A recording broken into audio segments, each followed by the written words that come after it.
los años 90. Bueno, vamos a orar.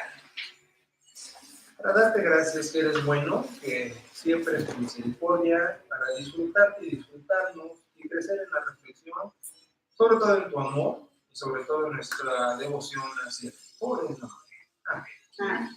Fe de erratas. No sé por qué, bueno, desde que se inventan las excusas se acaban los tontos. Pero yo les venía diciendo que Gálatas 3 dice estúpidos cuando Pablo dice, oh Gálatas necios. No es una transliteración de estúpido. Sí les está diciendo descerebrados, pero no es literal estúpido. Puede ser el equivalente, pero yo les había dicho que era literal. No es literal.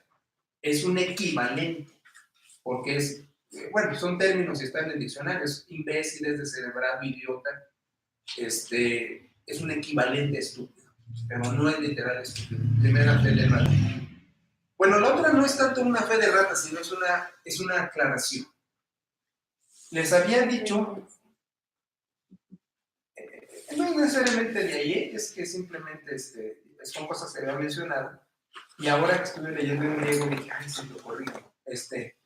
Les había dicho que Antíoco Epífanes, Epífane quiere decir estúpido, no. Epífane es de epifanía, que habla de alumbramiento, que habla de llamarada. Entonces, el equivalente de Epífane es glorioso. Ahora, ¿cuándo lo usaba el cristiano? Sí le daban una connotación de insulto. Por ejemplo, yo insulto a López Obrador cuando hablo de la cuarta transformación. Ellos hablan de la cuarta transformación echándose porras. Yo hablo de la cuarta transformación en desgracia. O sea, uso la misma palabra, pero con una connotación despectiva. ¿Sí me explico? Entonces, cuando se dice glorioso, es un término de insulto. Es como decir, ay, qué listo eres cuando alguien está haciendo una burrada. ¿Sí me voy a entender? Como sarcasmo, pues. Exacto, es un término sarcástico. Entonces, el mundo romano celebraba a Antíoco, Epífanes, el glorioso, el alumbrado, el iluminado. El cristiano usaba el nombre, y no eran romanos, eran griegos. Antíoco era en la época de cuando los griegos dominaban en el periodo intertestamentario. Pero los cristianos usaban el mismo nombre, pero con una connotación sarcástica despectiva, que al final era un insulto. ¿Sí? Es como León. Se le quedó León, el destructor. ¿Quién le pone León a uno de sus hijos? Bueno, sí, pero ese era nombre propio. Epífanes, ¿no? No, era apodo. Antíoco, el grandioso, el glorioso, pero usado en la cristiandad para ofender, no para ensalzar, aunque el nombre ensalzaba. ¿Sí me explico? Como decir Peña Nieto fue de los mejores presidentes que hemos tenido, con todo el sarcasmo posible y el comentario irónico despectivo. ¿Sí? Entonces, Antíoco Epífanes, Antíoco llevaba implícita el insulto y llevaba implícita el menosprecio, pero el término, la expresión, y fíjate que yo tenía años diciendo esto, ¿no? ¿En qué momento se me pegó el cable? No puedo ubicar, pero años diciendo. Yo ahora que estaba leyendo en griego, dije, caray. Entonces, pues, la R de retromarcha, ¿no? De reversa para corregir. Bueno, y ya habiendo hecho esas correcciones, y ya no puedo dejar mi Nuevo Testamento sin abrir la boca, vámonos. Pues vámonos. Vamos al pasaje que estábamos en Apocalipsis 20. ¿Sí? ¿En qué página dices que está? En la 36, ¿no? Ok. 36. Por ahí me dijo un pajarito, Turo, que en la escuela dominical llevas una versión más precisa que maneja los... Pues la leí. La que sea, pero manejas una versión más acá y que en la misma clase destacas cómo la versión debe de ir mejorada y decir, te felicito, muy bien. Ah, me tocó este domingo hacer eso. Muy bien. Hazlo más seguido. Muy bien. No, es que no vamos a tener un avance quedándonos empantanados con un texto que puede ser mejorado. Claro. ¿Ok? Muy bien, entonces vámonos a Apocalipsis. Es ese exceso de confianza, pero es que lo trabajé y ya lo veo, me la saco. Nos quedamos con que el milenio. Bueno, el 21 pasaje que habla de un reinado de 1000 años está en Apocalipsis 20. Es el capítulo 20 de Apocalipsis. Ahora, allí se insiste que los mártires cristianos que fueron muertos por su testimonio y su rechazo de no adorar a la bestia ni a su imagen, de ellos se dice que reinarán con Cristo 1000 años. Ahora, ahorita lo leemos. El énfasis del pasaje es la victoria de Cristo y sus mártires. Esto es el argumento de este libro, que no se rindan, porque estaban los cocolazos de a peso. Ahora, manejan muchas figuras de lenguaje. Ahí está el asunto.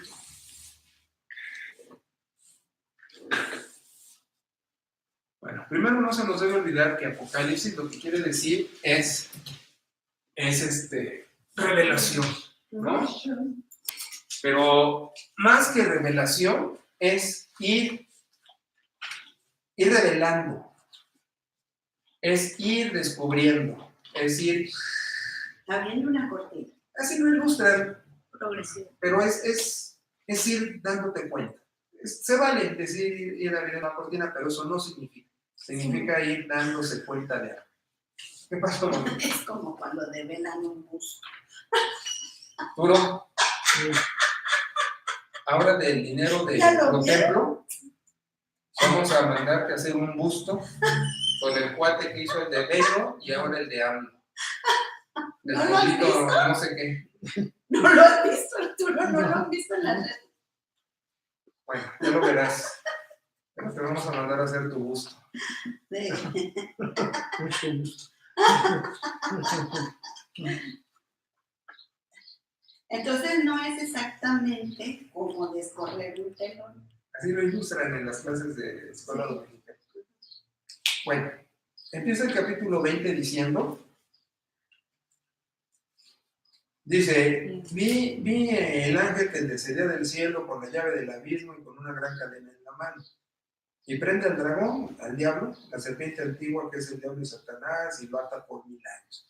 Entonces aquí empieza la gente a sacar un reinado literal de 1000 años. Ahora, el énfasis del capítulo 20 es la derrota del diablo.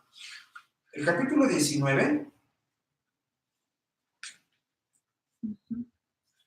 ya muestra que fueron vencidos los anteriores enemigos. Aquí hay una tríada de enemigos. En el capítulo 19, versículo 20, dice, la bestia fue apresada y con ella el falso profeta, que había hecho las señales, bla, bla, bla, bla, bla, y que habían adorado la imagen, ta, ta, ta, ta, ta. En el Apocalipsis, alegóricamente hay una triada maligna. Unos dicen, es que es el equivalente malo de la Trinidad. Volvemos con eso. No. Es casual. No es que el Padre lucha contra el diablo, Cristo contra la vez. No. Es casual. La tríada es esta. El falso profeta es el cristianismo contaminado con legalismo. Tengan presente que la batalla permanente del querigma cristiano era ponerle ley a la gracia. Todo empieza en Hechos 15, cuando llegan unos en ese gran concilio y dicen, para ser salvos necesita, aparte de creer en Cristo, circuncidarse, porque es del pacto. Pero eso ya le metía obras a la gracia y ya la contaminaba. Entonces, falso profeta es la contaminación de la gracia de fide sola, gratia sola, de fe sola y gracia sola, que fue el pregón reformador. La bestia, el gobierno, y sobre todo personificado en el César. Quirios, el Señor, y querer el César ser Quirios, de hecho, era un dios. Entonces, la gente cristiana aquí la mataban, sino adoraban al dios humano personificado en el emperador. Por eso era la bestia. Ahora, a mí me encanta eso para la posteridad, ¿eh? Oigan, a ver, repaso. Díaz Ordaz, Echeverría, de la Madrid, Salinas de Gortari, Cedillo, Fox, Calderón, Peña Nieto. ¿Y ahora este?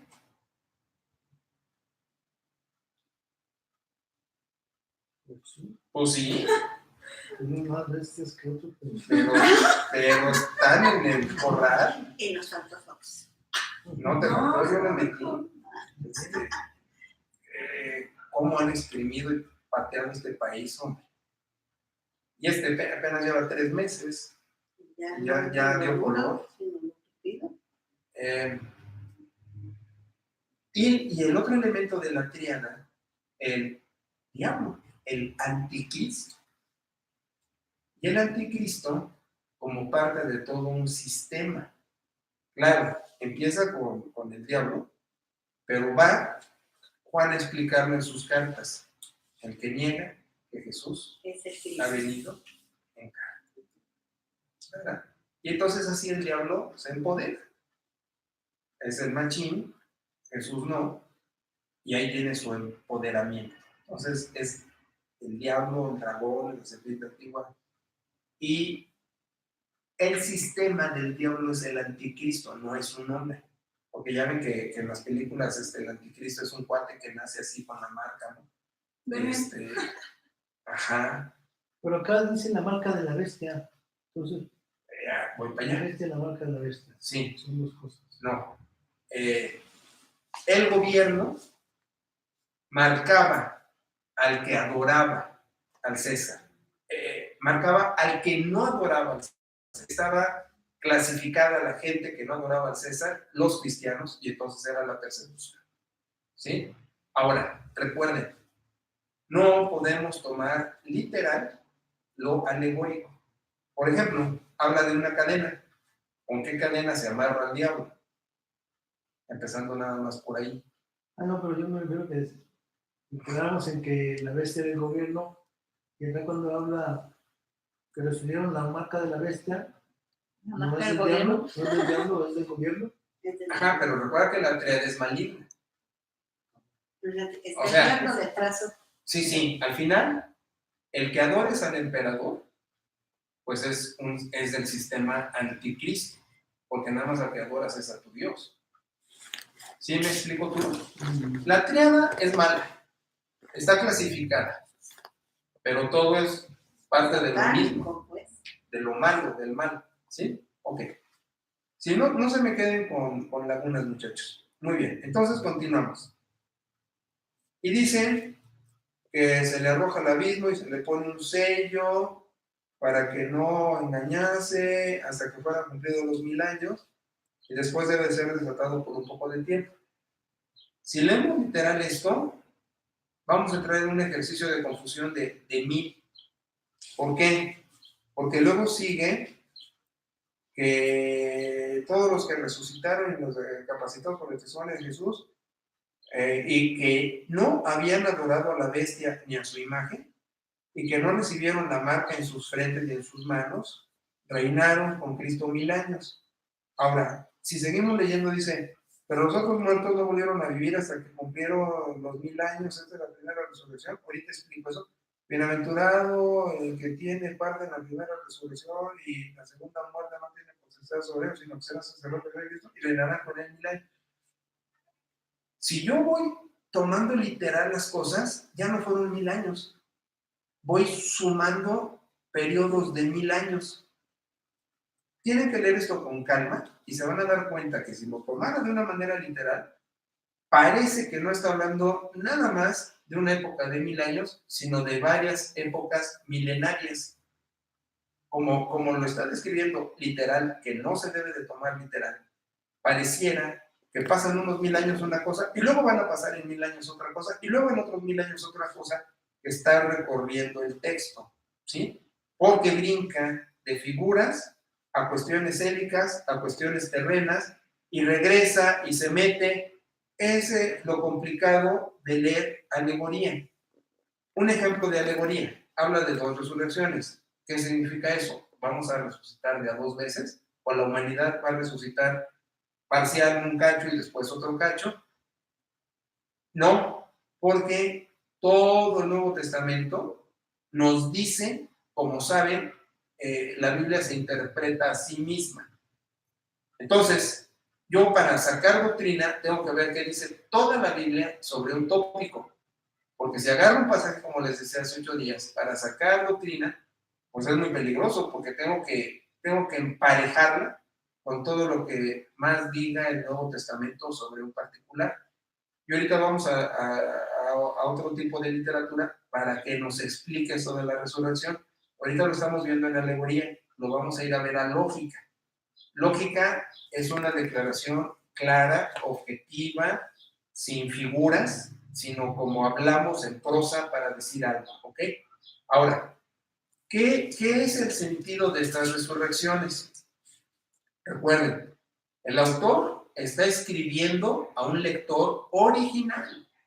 El lector ni pensaba, el autor ni pensaba. Hijo, de aquí se van a sacar doctrinas dispensacionales, milenarias, postmilenarias, premilenarias, para nada. Él nada más quería que sus lectores originales agarraran el patín para no rendirse, no echarse para atrás y ser heroicos y valientes aunque los mataran por causa del nombre, que no se rajaran.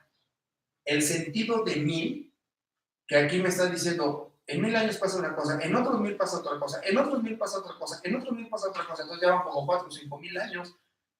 Pero el sentido de 1000 es lo que la cábala judía de la Mishnah interpreta el Talmud espiritualmente, que este interpreta la Torah, es dar sentido espiritual, místico de los símbolos. 3, 7, 10, completo, 10, otro 0 y otro 0, 1000, 3 ceros es lo más completo que puede haber de todo. Si el 3 es el número de la divinidad y no porque sea padre, no por trinitario. Esto es judío, los judíos no tenían conceptos trinitarios. 7 completo, la suma de esto es eterno, vamos, 7 y 3, 10, no hay un número con una expresión mejor. Entonces, y 3 veces está dándote el sentido de eternidad. Cuando habla de primera resurrección, lo más probable es que se estuviera refiriendo a la resistencia que estaban dando los cristianos y que por eso reinan con Cristo. Porque si te están matando, y te están matando por tu fe, porque no renuncias, porque no adoras al César, maestra, tú sí estás fuera de esto, porque tú sí adoras al César. Pero ¿por qué lo más probable es quedar así en el aire? Uno, es alegoría. Y por más que yo tenga, por ejemplo, mira, sale el mentado Og y Magog. Ajá. Fíjate, esto viene en Ezequiel 38. ¿Qué pasa con Ezequiel 38? Es la época griega es la invasión con Antíoco. Los macabeos tienen apócrifos, ¿verdad? Ujú. Los macabeos contestan que es Og y Magog. Es Antíoco y las naciones paganas, griegos entre ellos, pero no precisamente griegos, tenían otros nombres allá alrededor porque todavía no se constituía así con la nomenclatura que manejamos. Es el rey y su gobierno contra los judíos, cuando hace después la barbaridad que hace y los macabeos interpretan. Y eso viene en el Talmud. El Talmud que interpreta la Torá dice, Ezequiel 38 habla de Antíoco y la invasión pagana que va a dominar a los judíos y va a destruir su templo. Y eso, aparte de que el Talmud lo explica, los macabeos dan la referencia en sus libros. Es Antíoco y es este. Entonces, cuando aquí está hablando de Gog y Magog. la gente, los dispensacionales, lo atribuyen a reinos que se van a confrontar en la época previa a la parucía y ha cambiado mucho, conforme, por ejemplo, los testigos de Jehová dijeron que Jesús, si mal no me equivoco, Es hermano de Dios. iba a aparecerse por el 44, primero por el 14, luego por el 44. Y le siguen variando porque no llega. Exacto, es lo mismo con Og y Magog. Primero iban a ser los chinos, no, primero iban a ser los rusos, luego iban a ser los chinos. No sé ahorita en qué momento están y lo han espiritualizado, porque primero iba a ser una guerra física y ahora va a ser una guerra comercial. Y lo último es que, por ejemplo, las mismas tarjetas de crédito y todo el sistema económico, ahora sería digital, antes era de plástico, le daban estos valores, pues. Entonces lo van acomodando como tienen que ir descifrando la contemporaneidad. Pero, cuando estamos hablando aquí de Og y Magog, obviamente no es Antíoco, pero sí decimos que sigue siendo el sistema con sus valores que quiere penetrar al cristianismo y que quiere derrumbar los valores cristianos, y en este momento de la persecución es renunciar a tu fe. No podría haber invasión más fuerte que el cristiano desertara de su fe. Todo el Apocalipsis está diciendo de pe a pa, sé fiel hasta la muerte y se te dará la corona de la vida. Ahora, igual, ¿qué es corona de la vida? ¿Es una guirnalda, una medalla olímpica? No sabemos, pero sí es una distinción de fe, de perseverancia, y es lo que está pasando aquí. Reinas con Cristo, o sea, y reinas con Cristo de una manera completa. Entonces, la primera resurrección, como el no rendirte, el no agotarte, el revivir por tu fe, que ya remite a la segunda resurrección, que es lo que diríamos, ahora sí, en la gloria con el Señor. ¿Qué es la primera resurrección? El estoicismo de estar al pie del cañón en mi fe, de no rajarme y de no adorar a la bestia. Bien, ahí estoy reviviendo, me están matando. Entonces, si te matan, voy a la segunda resurrección. Pero, ahorita lo explicamos con lógica, porque con alegoría, pues estamos tratando de descifrar la mente del escritor hacia sus lectores. Nos ayuda otro tipo de material, como ahorita Talmud, como Macabeos, pero al final necesitaríamos subirnos a una máquina del tiempo, llegar a fines del primer siglo y vivir y entender lo que nos estaba diciendo Juan, porque es un mensaje para 7 iglesias. Bueno, seguimos. El chiste es no adorar a la bestia. Bueno, entonces dice el 6, bienaventurado el que tiene parte en la primera resurrección. Entonces es lo que estamos diciendo, la segunda muerte no tiene poder sobre estos, porque son sacerdotes con Dios, con Cristo y reinan 1000 años. Y aquí viene la otra, ¿no? Cuando se cumplan 1000 años será Satanás suelto de su prisión y saldrá a engañar a las naciones que están en los 4 de la tierra, Gog y Magog, a fin de reunirlos para la batalla, que no es literal, es una batalla espiritual de renunciar a la fe. Y subieron sobre la anchura de la tierra y los consumió. El hombre que los engañaba fue echado al lago de fuego y azufre donde estaban la bestia y el falso profeta, y serán atormentados día y noche, ta.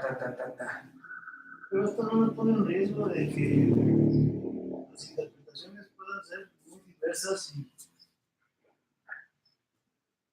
alguna que sea más convincente, que si yo, Claro. y aunque no sea la correcta. Claro, sí, es lo que les dije en las lecciones pasadas, las páginas 28, 29, de los métodos de interpretación del Apocalipsis. ¿Sí? Está el método futurista, está el método histórico continuo, está el método de filosofía de la historia, está el método preterista. ¿Sí? Por eso hay tantas interpretaciones escatológicas. Y obviamente brindamos la de fondo histórico. Y fondo histórico lo que hace es situarse en la escena con el lector original, que el escritor original estaba queriendo dar un mensaje y le craneamos para tratar de descifrar ese mensaje. ¿De dónde decimos? Es literatura alegórica. Y ya esa es la base. No puede ser interpretada literal. Bajo un argumento. Sé fiel, no te rindas y se te dará la corona. Esa es la esencia para poder sacar todo lo demás. Entonces todo lo demás son figuras, pero entendemos, los 1000 es eterno. Primera resurrección y segunda, ¿qué va a haber de a dos? No, es una nomás. Pero entonces a la primera, ¿qué se refiere? A que yo voy a estar sacando fuerzas de flaqueza para no rajarme. Esa es la llamada primera resurrección. Aquí no lo dice literal, lo dice alegóricamente, pero está dando un estímulo de que voy a reinar con Jesús, si no me rindo. Pero ahora no es la misma época, ¿eh? En esa te mataban si eras cristiano, esa es la pequeña gran diferencia. Aquí, bueno, sí, en algunos sitios matan, ¿eh? Y del país es menos popular, pero sí está sucediendo aún, todavía hay regiones muy acá. En el mundo sí existe, pero como invasor, como misionero. Si tú vas y predicas, vas con riesgo de que te maten. O los que crean ahí. Hablo de las regiones en Oriente, Medio Oriente, todo eso, ¿no?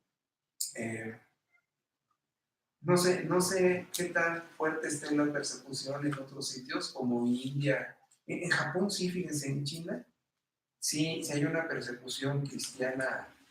Ha menguado. Antes era mucho más implacable, ahora no lo es tanto, aunque sí existe.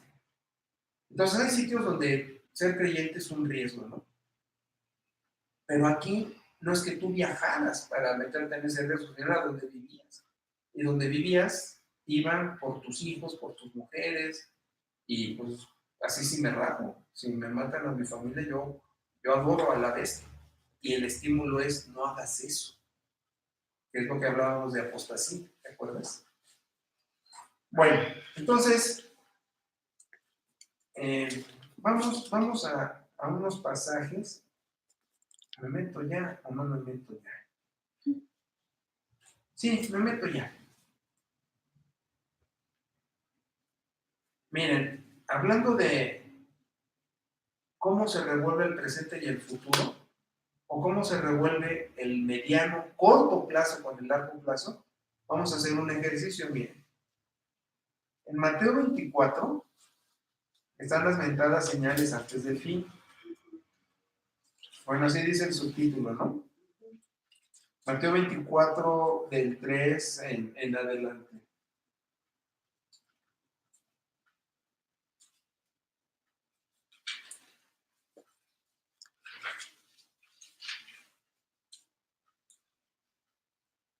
Y está en el rojito, que es lo que dijo Cristo.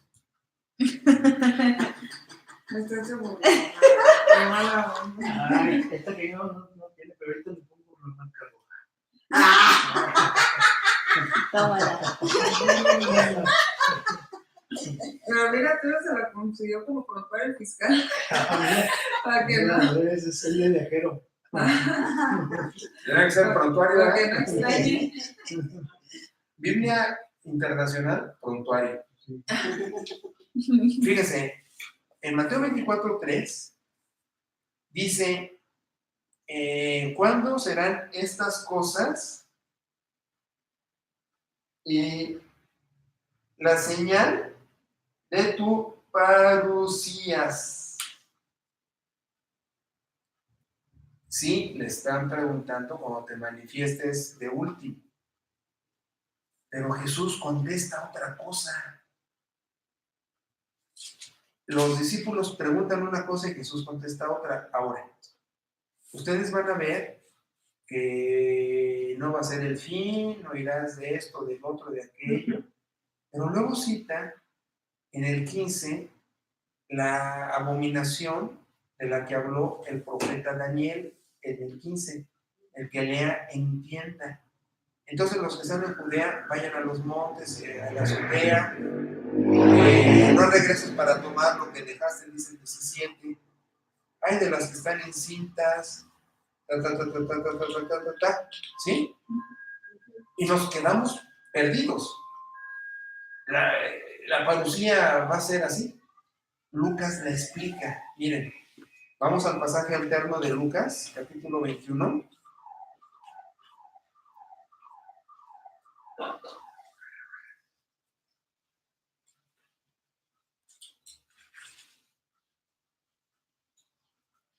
Pero ¿qué no estaban preguntando de la destrucción del templo? Entonces aquí, Mateo 24. Le están preguntando en Mateo 24, Arturo, ¿qué señales va a haber Antes de que de tu parucía? No se puede, sí. Y dice, bueno, yo ahorita ya estoy en Lucas. Dice en Mateo 24:3, y señal de tu parucía. Pero es que aquí en el 24, antes que dice, no quedará piedra sobre piedra. Y luego, ¿cuándo sucederá eso? Pues, la pregunta se asocia con la destrucción del templo.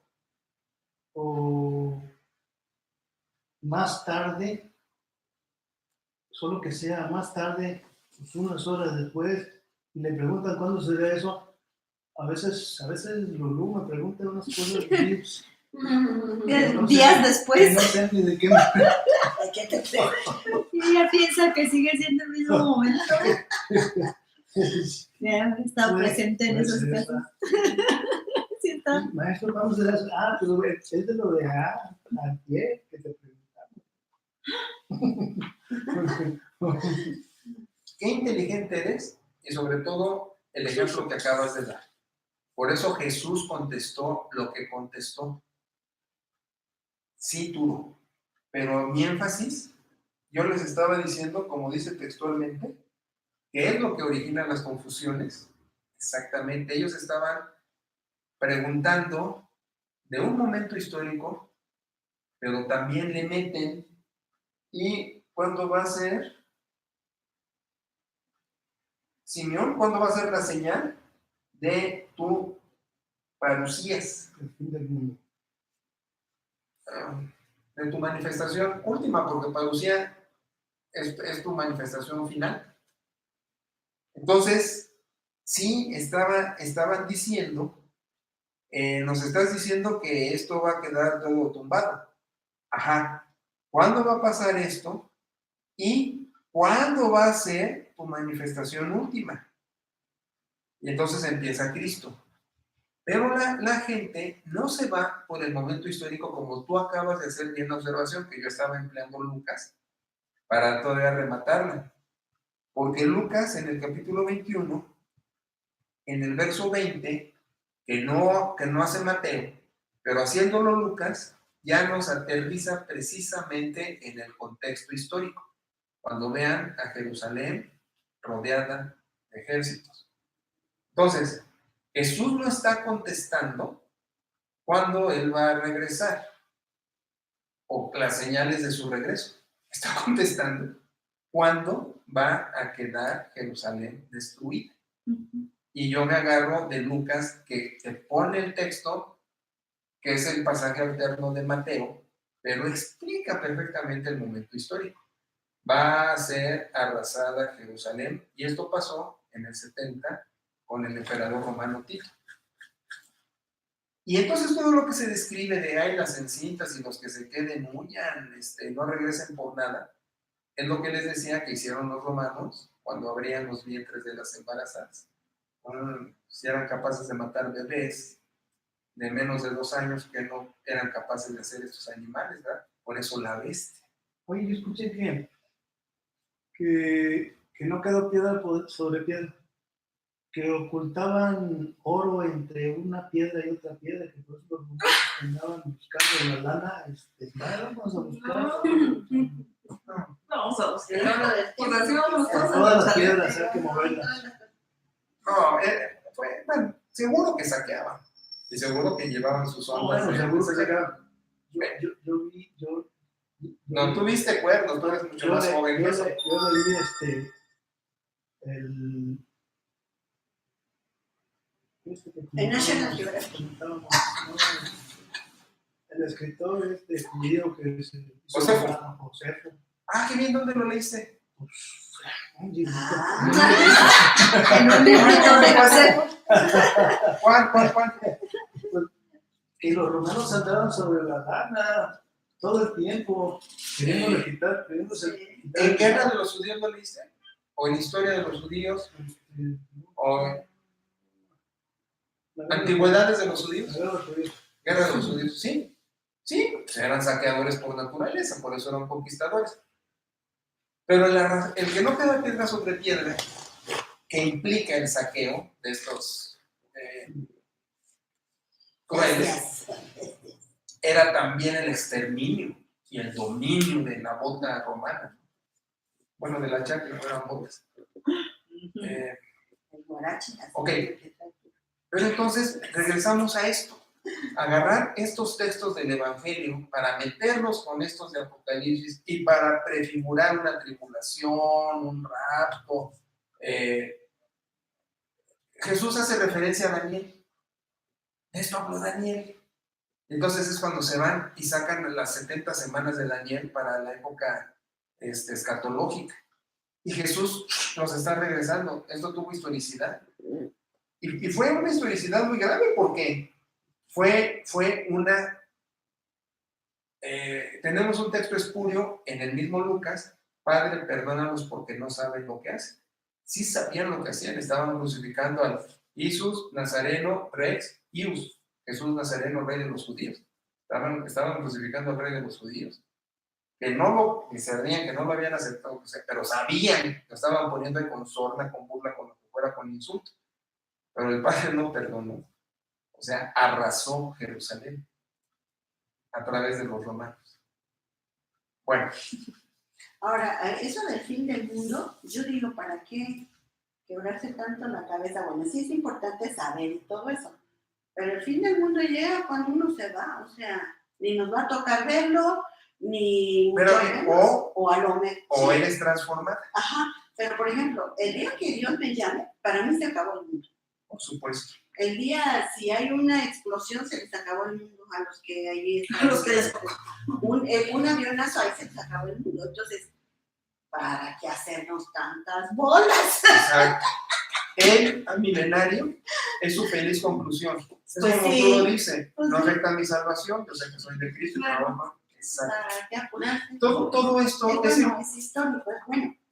es información cultural, porque tú oyes de dispensación, o por ejemplo, Lupe llevó su cuadernito de las dispensaciones, entonces uno las atrapa fácil y te las crees, entonces ya conoces cómo está esto y puedes tú, si gustas, lo aceptas, y si gustas, dices, no, yo me brinco las dispensaciones, pero no lo tomo como norma, Claro. porque en las congregaciones lo usual es que te lo den como norma. Y tú puedes preguntar en Emanuel, en la primera te van a hablar de rapto, sí, Dios me va a raptar, o pues también ya es narco, me va a raptar, va a venir la tribulación, y están confundidos en eso, más que estar esperando que estén listos como las vírgenes. Con temor y temblor. Exacto, ya habéis captado. Bueno, entonces,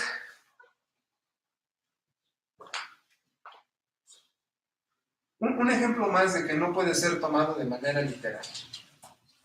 En el capítulo 1, ¿De Apocalipsis? sí, de Apocalipsis, Apocalipsis.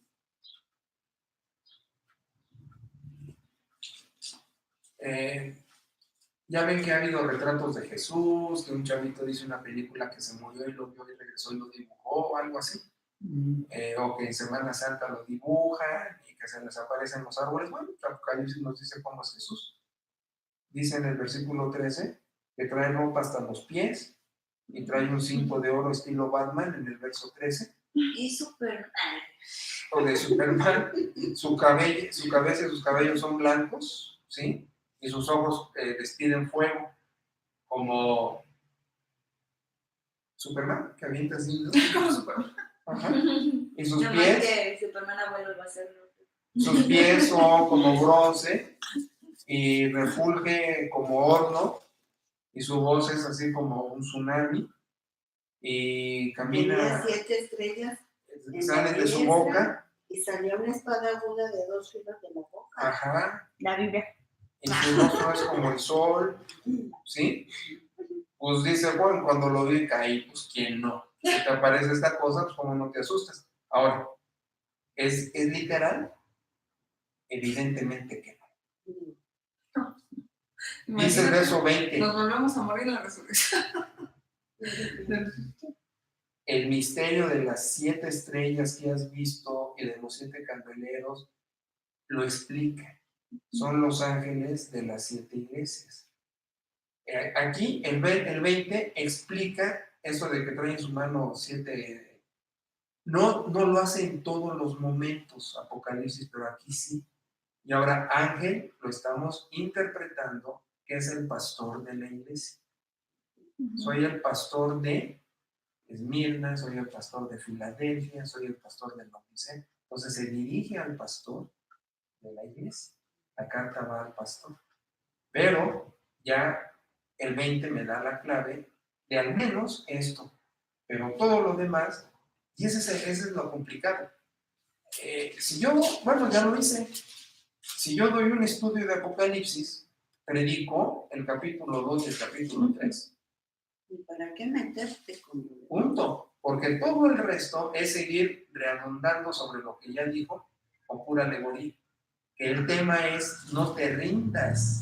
Y entonces usa el figural 1000 como la idea de lo completo, donde yo, que pertenezco a Dios, me pide no rendirme, porque al final estaré con Él en algún momento dado para la eternidad.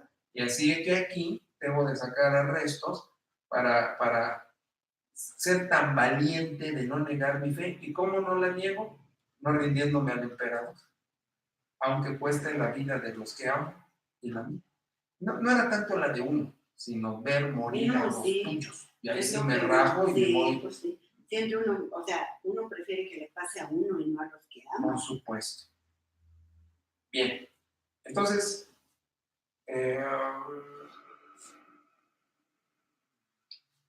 No parece que el autor de la Apocalipsis. en esta época, el emperador era Domiciano.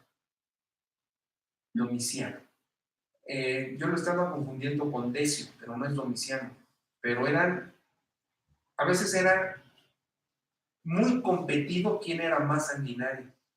Decio fue un animal, pero Domiciano todavía le llevaba algunos puntos de ventaja. Que no era sinónimo de Nerón. No. Aquí Nerón ya caminó. Nerón es de los 60. Nerón es de Hechos cuando salen ¿Con Jasón? estos dos, este matrimonio, Aquí es difícil. que se los encuentra Pablo, ¿Dónde están? Es que salimos de Roma porque Claudio Ah, está haciendo mucho era mal. cuando quemó, ¿no? Y Claudio es el sinónimo de Nerón, Claudio Nerón. Ok, entonces seguimos. El énfasis en el capítulo 20 es destacar la victoria de Cristo sobre Satanás. Ya el 19 había ganado al falso profeta y a la bestia. ¿Qué enemigo nos faltaba? El diablo. Primero machín. Y entonces en el 20 es la victoria de Cristo sobre el diablo. Aunque parece que está ganando las batallas, el triunfador es Cristo. No te rindas, ¿ok? Bien, seguimos. El milenio no es un periodo literal de 1000 años de reinado de Jesús en la tierra. Estoy en la página 37. Ojo con el contexto general de la Biblia. Ya no repito esto, que es una alegoría dramática de vencer. El segundo párrafo dice, ¿tiene sentido? Ahora vamos a la lógica. ¿Tiene sentido un reino literal de Cristo en la tierra? ¿Con qué objeto? ¿Para salvar a los judíos? O sea, ya Cristo llega y reina aquí, literal, para que puedan convertirse en los judíos. Alguna posición, no todo es dispensacionalismo, pero hay posiciones dispensacionalistas que están ofreciendo eso. Entonces es que es el tiempo para que los judíos conozcan. Es que no hay distintas chances, es una antes de su regreso, pero no va a aparecer Jesús para desaparecer o para tener una aparición pasiva. O sea, Él regresa para inaugurar su reino, no para que esté a medios chiles. Juan insiste en el capítulo 21 que ve cielo nuevo y tierra nueva. Y Jesús dijo que su reino no era de este mundo. De hecho, Él ya reina. Y fíjate qué interesante. Él en el Evangelio lo pone claro.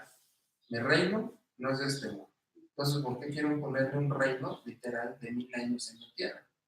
Y de hecho, su reino ya es. Él dijo, el reino de los cielos se ha acercado. ¿Qué era la expresión evangélica en esa cita? Era su presencia. Dios encarnado, el reino de los cielos se ha acercado. Los judíos, esto lo declara Jesús a los judíos.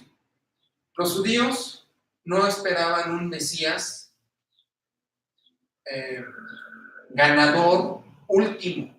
No, porque han tenido un montón de Mesías a lo largo de su historia. El más ejemplificativo es David. Tanto que en Hechos capítulo 2, Pedro predica, después de las lenguas, Pablo predica de que David se somete a Jesús. Dijo el Señor a mi Señor, y luego dice, la sepultura de David está aquí, etcétera, pero a Jesús no lo retuvo la muerte, etcétera, etcétera. Entonces está haciendo una apología, destacando a Cristo. Por eso la verdad es, este Jesús al que ustedes crucificaron, Dios le ha hecho Señor y Cristo. Ese es el epílogo de su sermón. Entonces los judíos habían tenido muchos Mesías, no esperaban uno, esperaban una era mesiánica. ¿Qué es la era mesiánica? La suma de todos sus Mesías que les iba a dar una época donde los judíos, exacto, ya fueran una teocracia, como antes, Dios, nuestro amo, y así todo ya se transformó. Eso es lo que dice Jesús cuando les dice, el reino de los cielos se ha acercado. Con su presencia va a inaugurar esto precisamente que los judíos esperaban, pero que no alcanzaban a entender, y ahora menos, que a través de Cristo es esto, y es lo que estamos hablando. Él ya reina, reinaba, reina y reinará. Hoy por su Espíritu Santo. Mañana en la parucía. ¿Sí me expliqué? Sí. Ah, muy bien. Bueno. Ahora, ¿qué con la mentada tribulación? El dispensacionalista dice que va a haber una tribulación de 7 años? La respuesta es muy obvia. Porque desde que Jesucristo vino, la iglesia está en tribulación. Y así empieza Apocalipsis. Dice Juan en el capítulo 1, y va a ser una expresión muy ad hoc. Ahorita les digo la expresión. Una expresión gruesísima de tribulación. Dice, yo, compañero de ustedes en la tribulación.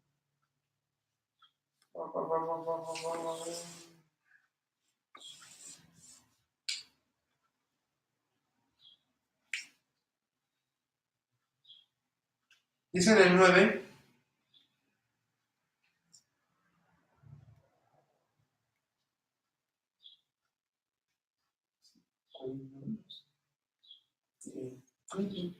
Dice, yo Juan, su hermano, y el que hace coinonía con todos ustedes en la tribulación y en el reino y en la perseverancia de Cristo Jesús. Clipsi es la molida, es estar moliendo el grano, es estar desbaratándolo. Entonces lo que está diciendo aquí es, yo ya estoy con ustedes en la tribulación y en la perseverancia de Cristo. Y estoy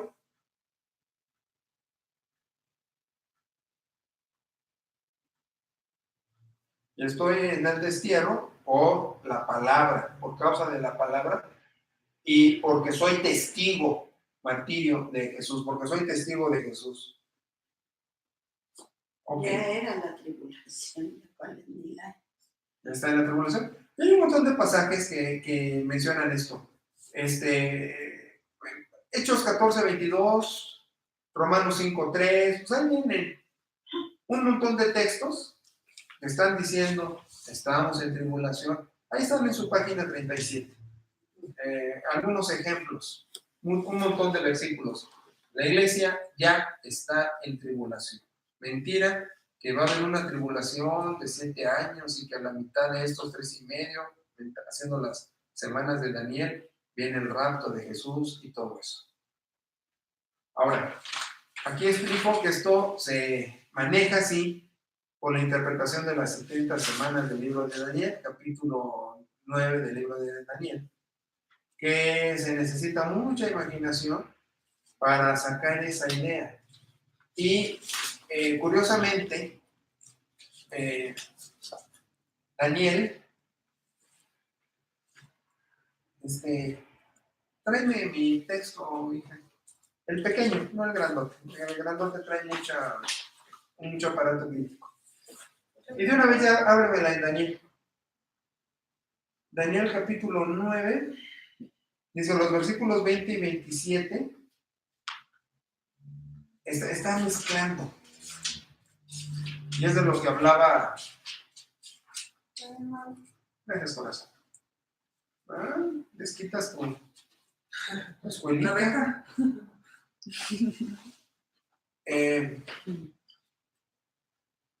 Daniel 9, del 20 al 27. Mezcla. Es lo que les decía que los profetas, los pobres cuates, están recibiendo la inspiración. Ven el nacimiento virginal y ven la parucía, que son eventos de miles de años entre uno y otro, pero los están viendo juntos. Sí, ¿cómo se llama eso de no ver las dimensiones, como la televisión? Que todo lo ves. Tercera dimensión. No. Tercera dimensión si ves las dimensiones, ves la profundidad. Pero hay un término para hablar de que no percibes las dimensiones, de que no percibes profundidad. Por ejemplo, en un partido de fútbol, tú estás viendo que están encima de ellos, no estás viendo las distancias, patean el balón y solo ves la trayectoria, pero no estás en el campo, no dimensionas la distancia. ¿Sí me estoy explicando?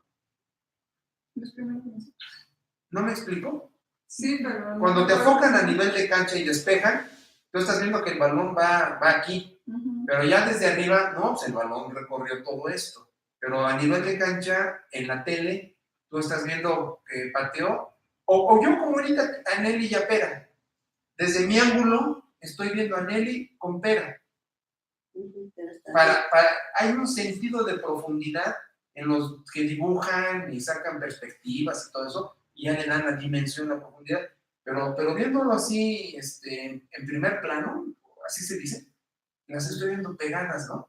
Una a la otra. Entonces es nacimiento virginal, es parucía, y lo estoy yo viendo como un solo evento, ¿no? Están juntas, no están juntas, hay metros de distancia. Es lo que sucede Daniel. en todos los profetas, cuando están hablando de nacimiento virginal y parucía. Los juntan. ¿Cómo le dan profundidad? No pueden. Bueno, entonces, Daniel está diciendo en el capítulo 9, verso 20,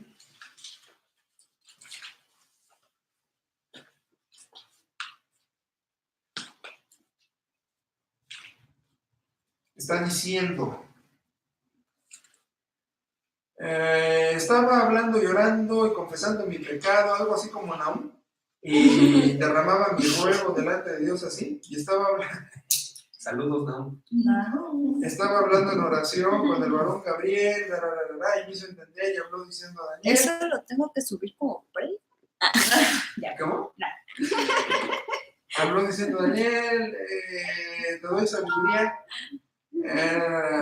24. 70 semanas están determinadas sobre tu pueblo y tu santa ciudad para terminar, poner fin al pecado y expiar iniquidad y traer la justicia y ungir al santo de los santos.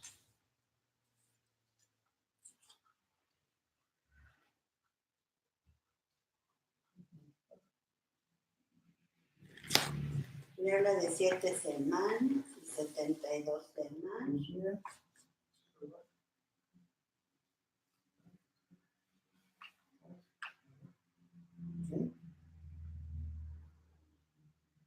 Y sus semanas eran como las nuestras. No, pues no ves cómo cuentan los días, cómo cuentan el tercer día. Kadosh, Kadoshim, Por eso saca tu conclusión. Meshach. Por eso pregunto, por eso Y desde la creación eran 7 días.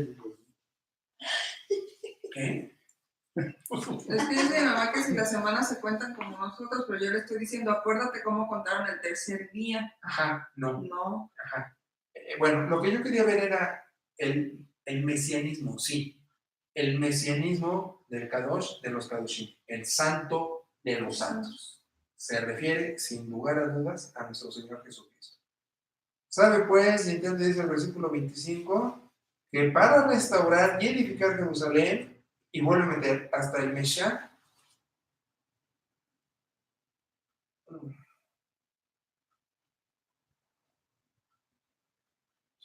entonces eran semanas más cortas que las nuestras. mira corazón, no sufras con ¿Eso afecta a su No, semana? yo nomás estoy para aclarar lo del... No se aclara con eso, mi vida. Se aclara con lo que está diciendo aquí. Y habrá 7 semanas y 72 semanas se volverá a dedicar al reino. Y después de las 72 semanas se quitará la vida al Mesías. A ver, muchachos. Es un momento escatológico. Pues claro que no. Está hablando de la muerte. Está hablando del primer episodio revelado de Jesús. Sí. Entonces, las 70 semanas no las puedo llevar yo a la escatología. Eso es apocalíptico. ¿Por qué es apocalíptico? Porque es con alegorías. Acuérdense, Apocalipsis no es vidente y profético y que adivino. Apocalíptico quiere decir, está escrito en clave. En alegoría. Alegoría. Eso es apocalíptico. Por eso tienes que descubrir qué quiere decir. Esa es la pequeña gran diferencia. Cuando entiendo apocalíptico como profecía, sí, de lo que viene, como divino, con mi bola de cristal, ya la cajeteé. Apocalipsis es alegórico. Tienes que descifrar las claves. Y entonces aquí ya me está hablando de las semanas, pero las semanas me están metiendo el sacrificio de Jesús. Y luego viene la destrucción del santuario y, y el pueblo de un príncipe que ha de venir destruirá la ciudad y el santuario. ¿De quién habla? ¿Será Tito? No será. Sí. Es. Después de las 72 semanas se quitará la vida al Mesías, mas no por él. Y el pueblo de un príncipe que ha de venir destruirá la ciudad y el santuario. Tito. ¿Se dan cuenta? Y por otra semana confirmará el pacto con muchos. Aquí dicen a la mitad de la semana hará cesar el sacrificios donde hablan del mentado rapto. Después con la muchedumbre me está hablando ni siquiera de la parucía. Me está hablando del nacimiento virginal y de los 70 años después que viene Tito y deshace Jerusalén. Estas son las 70 semanas. Y eso es lo que Jesús en el Evangelio que vimos ya en Mateo y en Lucas dice. De esto habló Daniel. Y Lucas te lo dice más claro cuando veas a Jerusalén rodeada de ejércitos. La Biblia se interpreta a sí misma. ¿Me explico? Sí. Muy bien. Ahora, vamos a hablar del rapto. Se habrán raptado a Jimmy por eso ya. ¿Sabes cómo iba a contestar? Entonces él se fue y nosotros. Muy chinos quedamos. Déjenme ver nada más qué traduce como santuario. Destruirá la ciudad y el santuario. Está en el versículo 26.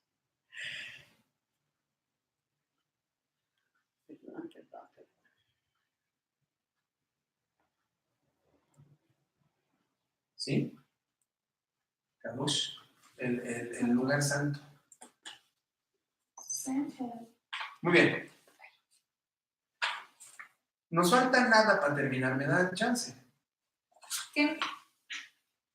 O sea, acá dijo afirmativo. Sí, Vamos a Tesalonicenses, que es el pasaje que les encanta. Pero además es un versículo en toda la Biblia. Pero espera, ahorita Pero de ese se agarra. Pero ahorita vas a ver por qué les encanta. Tesalonicenses es 4, ¿no? ¿Es 4 ahí, pero no? ¿4:17 o 5?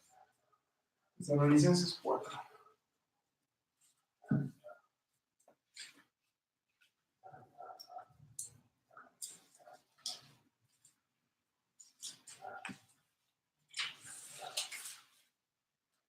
Tesalonicenses 4. Muy bien. Dice, el pasaje de Tesalonicenses 4 enfatiza la resurrección en la parucía, junto con la transformación de los cristianos que están viviendo en la tierra. Pablo no quiere que ignoren acerca de los que duermen para que no nos pongamos tristes. De eso trata. Muy bien, entonces, Tesalonicenses 4:13 dice, no queremos que ignoren para que no se pongan tristes. Ok, ¿cuál es su énfasis? Que no estés triste. ¿Qué dice? ¿Cristo viene otra vez? Despertará a los que murieron y que quienes estemos viviendo seremos transformados, lo que él llama arrebatados, de esta vida y llevados a la otra. Dice, verso 15, por lo cual, nosotros que vivimos, que habremos quedado hasta la venida, parucía.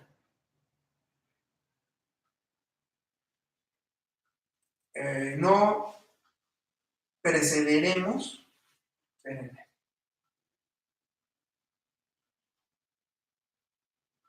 Sí, no nos adelantaremos a los que duermen, porque el Señor descenderá. Dice el 17, y los que vivimos seremos arrebatados con ellos en las nubes. Chequen el dato. Si fuera literal, arrebata vivos y muertos. Y los dispensacionalistas dicen arrebata vivos, rapta vivos. Ahora, no es rapto, no es rapto. El término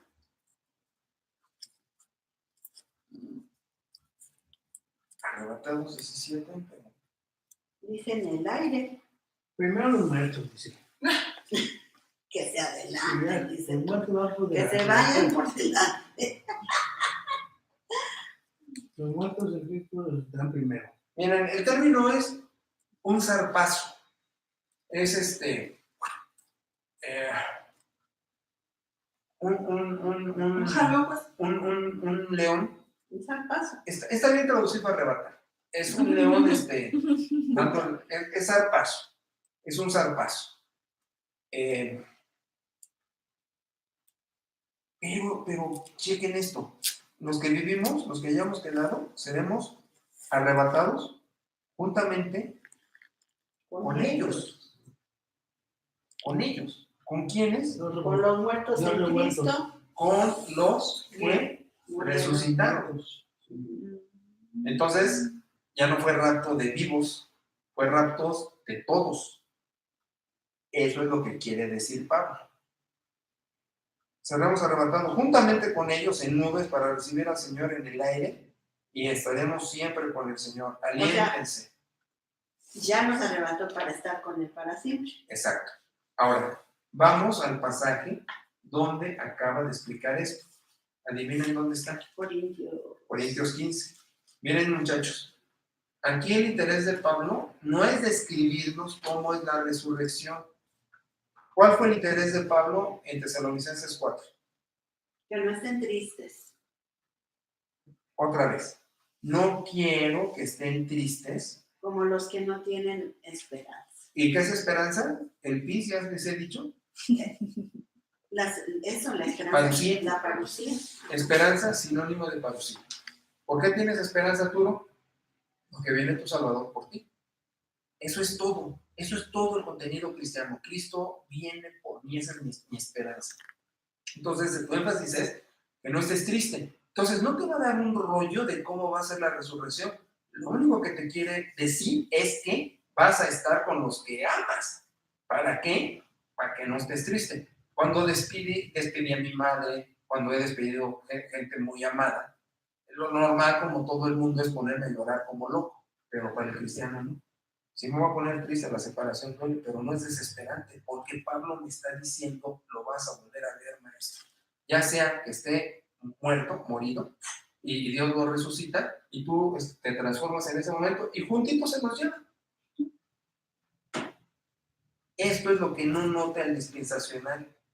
No, que rato. No, viejo. Si hubiera un rato de vivos, exclúyanlo. ¿Para qué resucitan?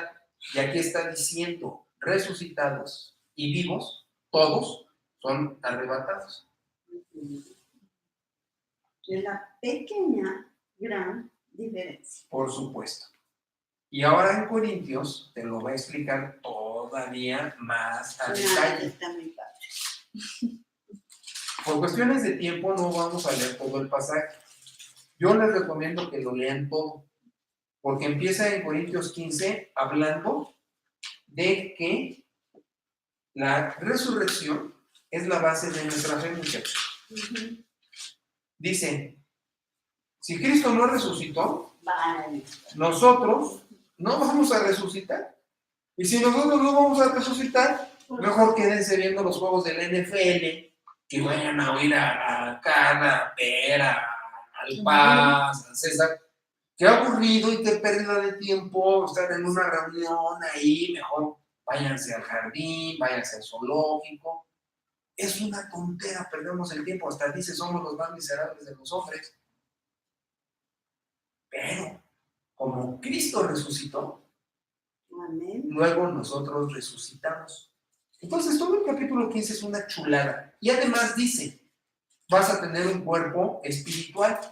¿Qué es el cuerpo espiritual? El cuerpo glorificado. ¿Qué es el cuerpo glorificado? El cuerpo incorrupto. Ahí sí se le va a hacer al peje. No va a haber corrupción. Hasta entonces. Sinónimo de mortal es pecador.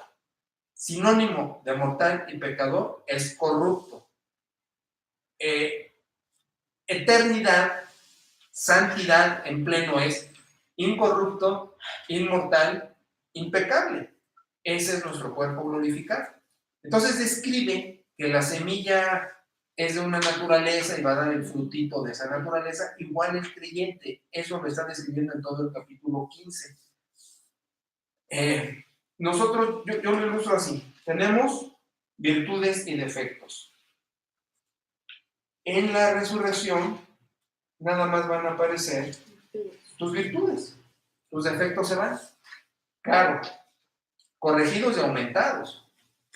Por eso el cuerpo glorificado va a ser asexual, porque ya no hay reproducción, pero sí va a haber placer, pero mucho mejor que el sexo da. Y va a ser nuestra mejor constitución. Aunque hayas muerto bebé y la gracia te salva, o hayas muerto anciano pudriéndote en cáncer, la resurrección te da tu virtud de tu mejor momento, en tu mejor tú, uniformados. Aunque Juan dice niños y ancianos, alegóricamente, pero vamos a ser los mejores nosotros.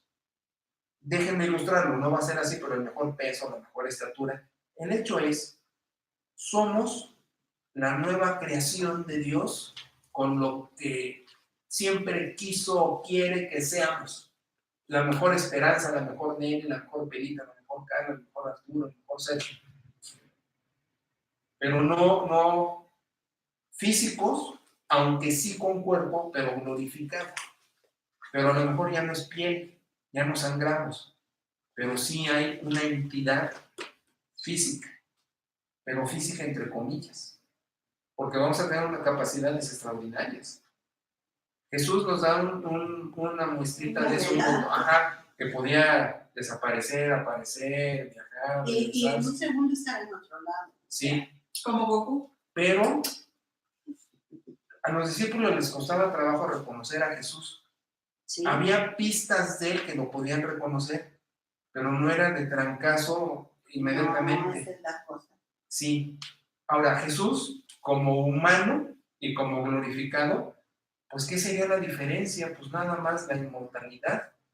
Pero ya era casi él, por eso, si me estoy explicando, lo que quiero darles a entender es que el cuerpo de Jesús glorificado casi era el cuerpo encarnado. Tenía la limitante de que era de hueso y que iba a morir. Nosotros, a diferencia de él, sí, nuestra transformación pues va a llevar un montón de transformada. Porque de lo que soy yo, aquí y ahora, y de lo que es mi cuerpo glorificado, hay un mundo. Con Jesús no. Por eso se le podía reconocer de alguna manera, aunque al principio como que no era tan rápido. ¿Sí me estoy dando a explicar, muchachos? Sí. Hasta que hablaban, ¿no? ¿Dónde? Hablaba, Algunas gestos, cosas, cosas, sí. pero lo que quiero darles a entender es que su cuerpo glorificado al cuerpo terreno no había mucha diferencia. Con nosotros sí. Pues simplemente pues, hay pecado. Entonces, nuestra transformación sí va a ser como que mucho más notable, aunque sí nos vamos a reconocer. Sin sonar hereje, la transformación de Jesús fue poca, Sí. porque, Pues era Era el hijo. pues sí. ¿no? Pero nosotros, pues iba a haber un montón. O sea, tú vas a decir, ¿serio? Y tú dices, sí, tú no. Sí nos reconocemos, oye, pero ¿cómo cambiamos? Ahora, porque, por ejemplo, Jesús resucitó todo, su cuerpo. Claro, Pero, por ejemplo, cuando iba a Emaús, no lo reconocieron los es discípulos. lo que Ni estamos hablando, hablando. Ahora, ni hablaba y no lo reconocían. ahora, una ligera aclaración. Casi todo su cuerpo es lo que bromeo con los señores. En la resurrección no se asusten. Estamos completos. No se asusten. Claro, no va a pasar. Pero sí vamos a comer. Ah, Pues él comió. no vamos a necesitar urólogo. Ajá. Bueno, Es un misterio. quiero que estemos en Corintios 15. Vean qué chulada cómo acaba de describir lo de Tesalonicenses. Miren, desde el 51. Desde el 51. Misterio, sí, por supuesto. Dormimos y transformados. Anaguisómetra. Correcto. Dice, en el 51, no todos dormiremos, pero todos seremos transformados. Dice en el 52, aquí está la clave. Átomo, literal. Dice, en un átomo que hasta hace poco decíamos es la partícula más pequeña de la materia y hasta creíamos que era indivisible, pero en el momento que escribe Pablo pues no tenía ninguna de esas ideas y está usando la expresión más instantánea posible que podía haber en el idioma en que Dios inspiró esto. Está diciendo que, bueno, trata de ilustrarlo en un abrir y cerrar de ojos, pero es más rápido que eso, ¿sí? Más rápido que eso. Los muertos serán resucitados y nosotros seremos transformados en ese preciso momento. Resucitados en el bonus time, incorruptos, after y nosotros transformados a la visión de Dios. Seremos transformados. Ya explica por qué es necesario que lo corrupto sea incorrupto y lo mortal inmortal. Por supuesto, no podríamos estar en la gloria como estamos. Por más santos y golpes de pecho que nos demos, nuestro cuerpo requiere la transformación. Pero a lo que estoy llamando su atención es en que es un instante tan minúsculo que todavía es menor que un parpadeo. Es simultáneo resurrección y transformación. Ni siquiera vas a tener chance de voltear el panteón y ver cómo están resucitando, porque en ese mismo momento, junto con ellos, tú estás siendo transformado, si es que estás bien. Entonces, cae el rapto, cae un reino de 1000 años, caen todas esas cuestiones, porque en Tesalonicenses lo que quería era que no estuvieras triste, que sepas que vas a vivir con los que amas y que murieron. Y aquí entonces diríamos, complementando Tesalonicenses, que los que resucitan y los vivos en ese momento somos arrebatados para estar con Cristo para la eternidad, porque dice Tesalonicenses, y así estaremos para siempre con el Señor, que es la otra cuestión del rapto. Si te llevó el Señor, te tendrá que regresar para resucitar, según como lo manejan ellos. Pero dice, así estaremos para siempre con el Señor. ¿Ya te quedaste raptado? No, pagó el rescate, su sangre. Entonces, juntos vamos a estar. No se requiere un reino literal de 1000 años. No se requiere esto de que las 70 semanas de tribulación, siempre ha estado la iglesia en tribulación. Solo se requiere que Jesús se manifieste para este fenómeno extraordinario de incorrupción y de resurrección y de identificación y de estar para siempre con el Señor. Eso es todo.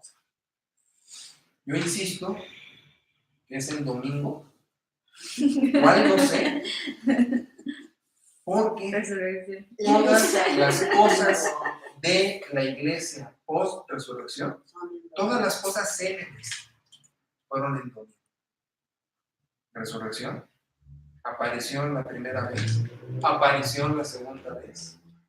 En Hechos, cuando está en la ascensión, sigue siendo el mismo domingo que estaba con los apóstoles. Sigue siendo ese domingo, porque todavía continúa la historia del Evangelio de Hechos, de que está todavía con ellos así, y el Pentecostés. ¿Cuándo es la fiesta de Pentecostés? El primer día de la semana. Y luego Pablo para la colecta, para la ofrenda, el primer día de la semana. Entonces, hay una fijación en el Nuevo Testamento por el primer día de ¿No la fue semana. ascendido el primer día de la semana?